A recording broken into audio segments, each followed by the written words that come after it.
Early today, police in Hong Kong arrested more than 500 protesters, part of a group that led a massive street demonstration to mark 17 years since Britain handed over Hong Kong to China.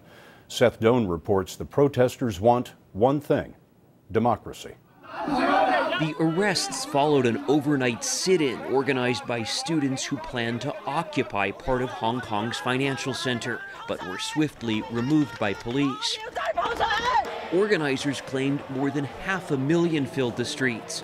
Police said that number was closer to 100,000, but there's no disagreement on the why. The target is Beijing.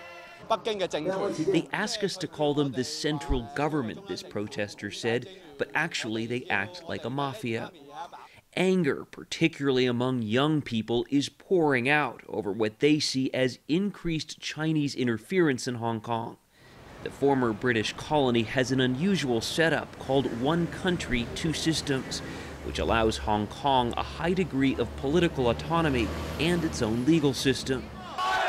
The annual protest march was much bigger this year, as it followed a symbolic referendum that saw nearly 800,000 people take part in a pro-democracy vote, which Beijing denounced as illegal.